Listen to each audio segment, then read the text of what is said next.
unnecessary intro song to totally waste your time.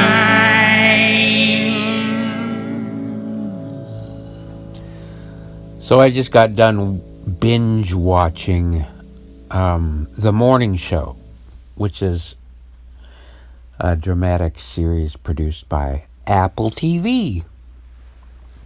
Because that's what I need. I need my phone manufacturer making entertainment for me too. I don't understand the ambition of these companies that need to do everything. Do you understand it? I don't understand it. I really don't get it. Ambition is embarrassing. I think it's embarrassing. It's like, this happens all the time. And I mean, I don't know. Maybe that should be a separate podcast altogether. But you know how a guy opens one restaurant and is successful, and he wants to open two? I can kind of understand that. Maybe he's got two kids and he wants one kid to be the manager of one to be the manager of the other. But then he wants three, and then he wants a chain, and then he wants it to be all over the world. I've always thought, why? Why do you need it all over the world? I don't get it. I don't have that kind of drive. It seems to be rooted in some weird fucking insecurity. But anyway, this is kind of related. So if you watch this series, it's basically they're just ripping off the Matt Lauer story, right? Right out of today's headlines about how Matt Lauer, and it's the Me Too movement and the Matt Lauer thing, and they're making it dramatic. First of all, they made it well.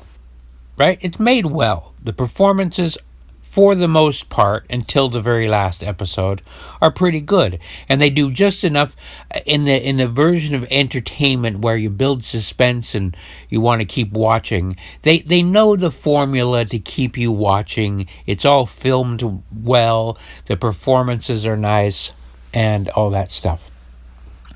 And at first, the politics are kind of, they seem like they're going fair. They seem like they're telling the full story, right? Meaning, they represent both sides. You've got one side, women and some male advocates, or phony male feminists, saying that, oh, life is terrible. Sexual misconduct. As if it's the worst thing that ever happened. You slept with somebody. Oh, you had sex with somebody. Can you imagine? Oh, the trauma. So the Matt Lauer character is played by Steve Carell. He does a fantastic job.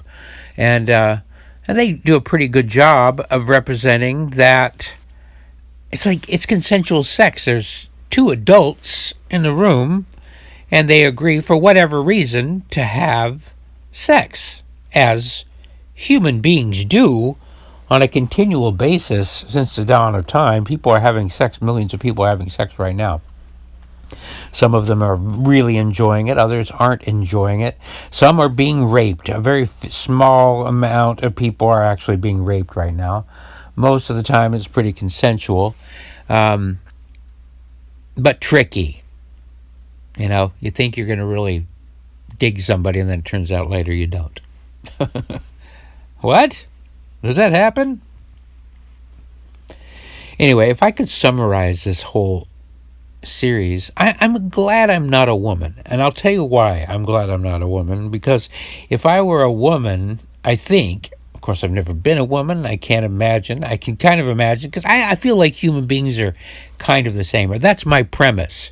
But according to this show, I might be completely wrong.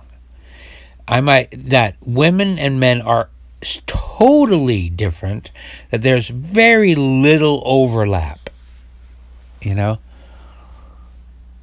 Well, it could be either way. It could be, on the one hand, maybe they're totally different, because this series sends out mixed messages.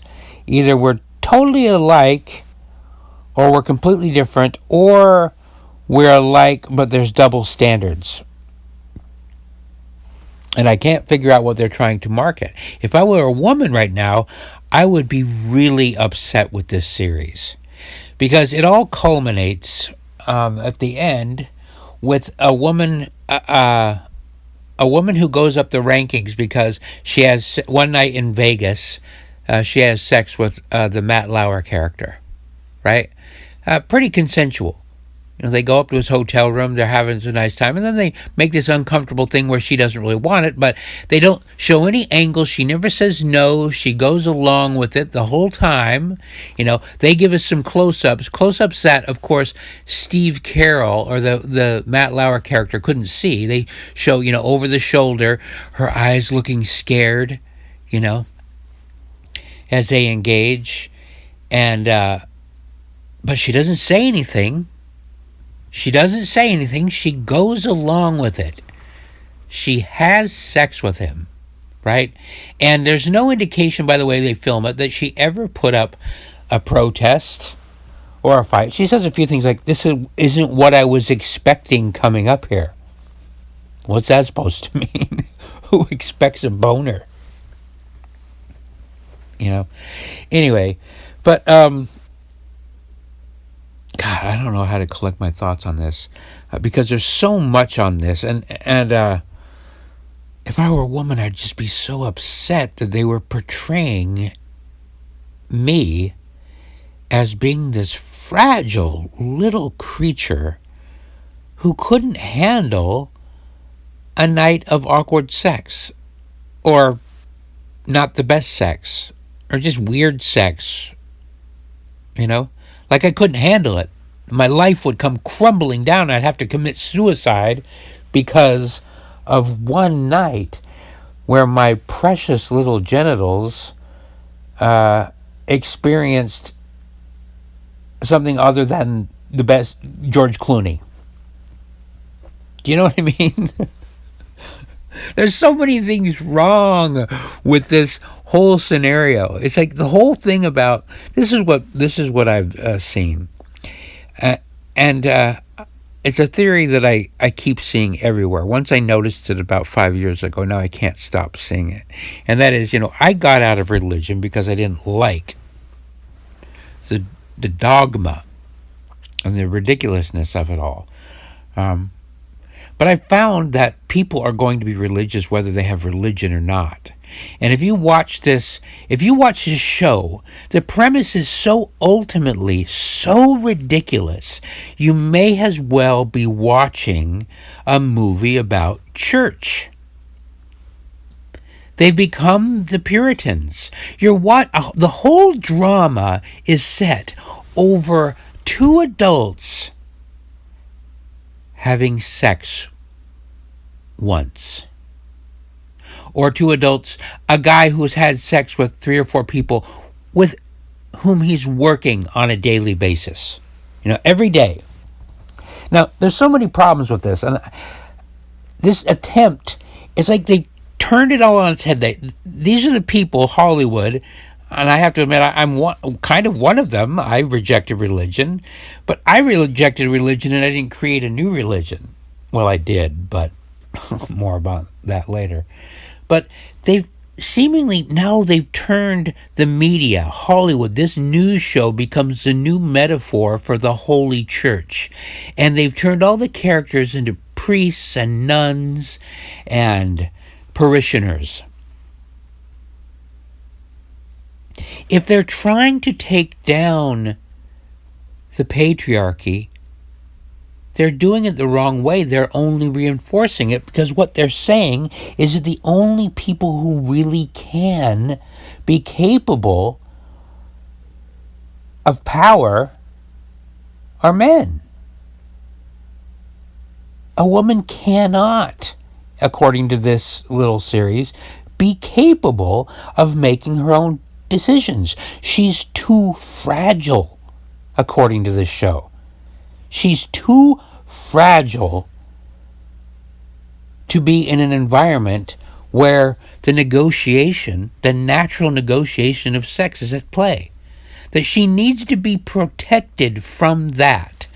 And who is protecting her? Well, some other man or some other women, and they can't do it themselves. I don't understand how they're trying to get two sides. They're trying to say, we're powerful women. I'm a powerful woman. Really? That's the message? Well, how come this woman is breaking down and kills herself because she has a one-night affair with her boss who she admired? It's as if they've forgotten that the whole dance of nature, everywhere you look in nature, is peacocking, putting out your feathers, literally. And the chimpanzees acting tough.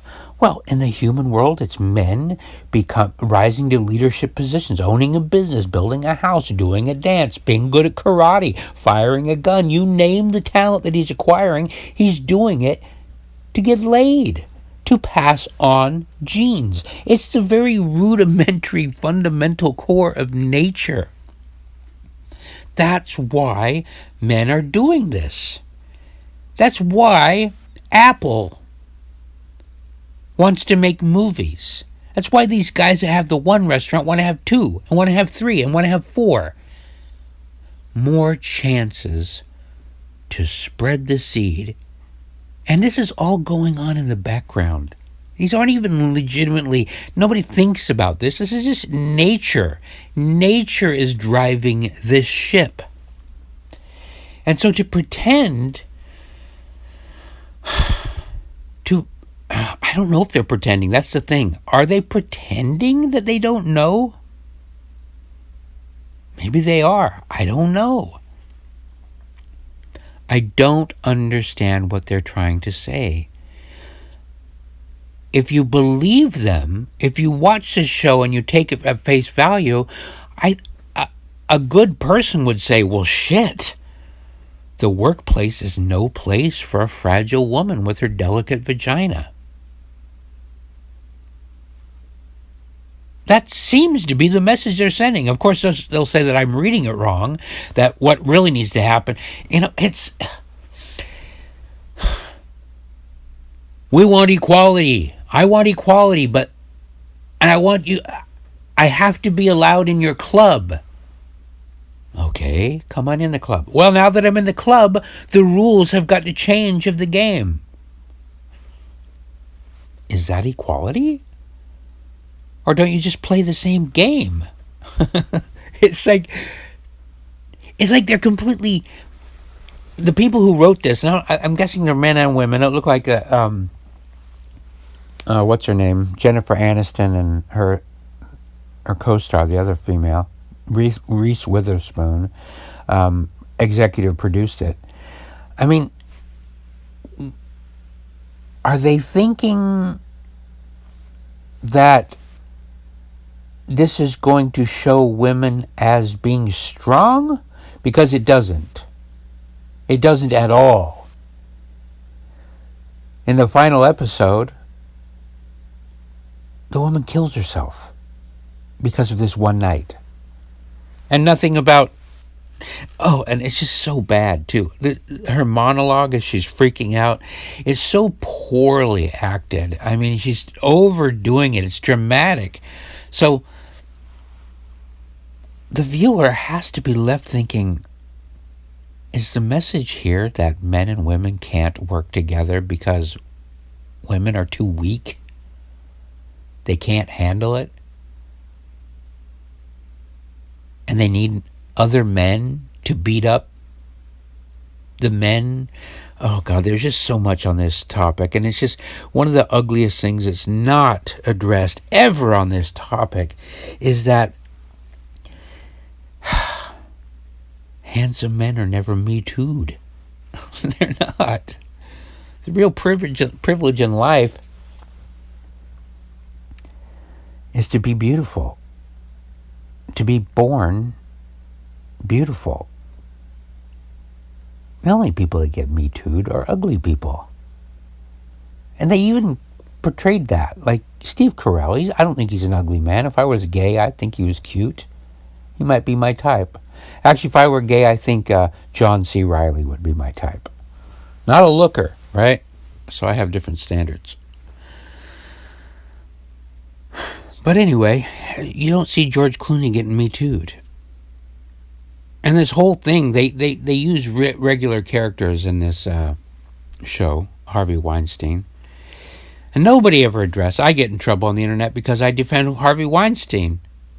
And why? It's because those women that went after Weinstein, they were using the power of their vaginas, of their sex. The most powerful thing that you have in your life is your humanity.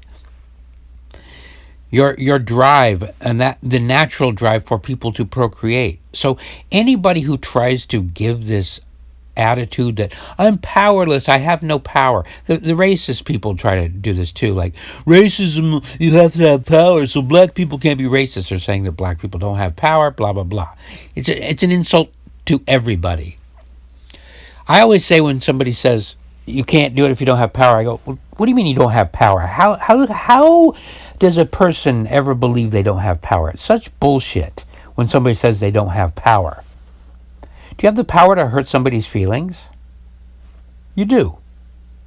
Do you have the power to deny somebody sex? Yes. Do you have the power to call somebody a name? Yes.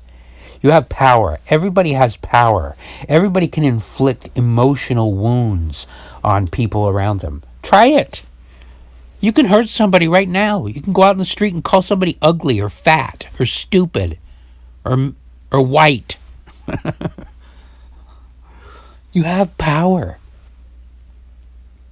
And beautiful women and beautiful men have the most power of them all. Equally. That's the whole dance. It's the whole dance. You know? Oh man, it's just so sad to see it thwarted. And I want to give people credit, and I want to watch that show, and I want to just think, oh, everybody's just doing their best. But behind the scenes, I can see what it really is. If you look at Apple's making this about network TV. So the whole show is an indictment of the old guard. The boys club, the old networks. Of course, this is very convenient for Apple, who's trying to say, oh, but we're not part of that. We're something different. Think different. We're tech. We're in Silicon Valley. We're not Hollywood. We don't have the culture and the problems that they did. Very convenient, right? To throw stones at the old legacy media and pretend you're not part of it. As if Tim Cook has never hurt anybody's feelings or misled somebody or given the wrong signals or used his own human power. He's the lead of a company. And who gives a shit? The guy working at the lowliest position in the company wields power somewhere else. This whole notion that you're powerless is bullshit. Especially if you're a woman. And I don't care what anybody says, but we live in a gynocentric world. It's physically and emotionally true everywhere you look. Life emerges from a vagina. There is nothing, no position on earth, no company, CEO position, rock star position that can ever match the power of simply having a functioning vagina and uterus and all the other parts that go with creating life. It's like the most powerful laser. It's an amazing magical force not found anywhere else in the universe. I don't have any power. What the fuck are you saying? You're revealing your own weird, fucked up morals. That if your morality says that you have to be the CEO of a company or own a chain of restaurants, and that's power, or have a stack of money, and that's power, or have a big vehicle and a gun on it that can blow things up, and that's power. Those are all destructive things. Some of them, well, not all of them. But the power to create a human being and push it out of your body and that human being will push out more and more in this gigantic universe where we can't find life anywhere but here? I'm powerless. No, you're not powerless. You're a fucking dumb shit. You're not powerless at all. And let me tell you a secret. That the genitals of that powerful person that you think is powerful, they're just little nerve endings on his penis too. Or on her vagina. They're basically the same nerve endings inverted. You know, we all start out the same sex, right? Everybody starts out female, and then they turn into male when the chromosomes and all the soup gets weird, and I don't know. It all seems like just a further extension. This show seemed like an attempt to convince people that there's a new church and it's Hollywood. You know, they're the new priests, the new nuns. Watch it. Go ahead and watch it. The last episode is so insulting. I think I would say to women, but I'm just as insulted, you know. I think it's insulting to everybody. It's insulting to everybody to just not acknowledge nature. It's all a big dance. It's a big dance to find love and acceptance. And you can't just turn that off when you go to work. Nor should you. Nor should you worship your corporation as if it's the new religion. Climbing up that ladder, if those are your priorities, if you believe that you're entitled to no glass ceiling and rising up the corporate ladder and becoming a CEO or something, you know, if you believe that that's the way things going, that's your problem. That's your problem. And you know what isn't your problem? And I'm pretty sure of this. I can almost guarantee that your problem is not some rich white guy who owns a TV station, or a hotel, or a restaurant, or a cement mixing company, or a plumbing company. You know, he's not your problem. You are your problem. You are your problem.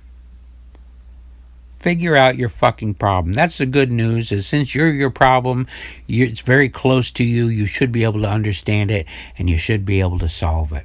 Quit trying to blame your goddamn problems on somebody else. Quit trying to say you're not powerful. You have power. You're very powerful. You can hurt people's feelings. You can make them feel great. You can sing a song and make magic occur in the universe. You can smile. You can make eye contact with people. And you can use that power for good, or you can use it for evil. You could seduce the most powerful man in the world if you had access. And you'd realize he's not powerful at all. It's imaginary. And you're the one giving him that power. It's your imagination. Anyway, I don't need to preach to you motherfuckers. Just realize you're powerful and stop being a goddamn victim. It's so gross. Thanks for listening.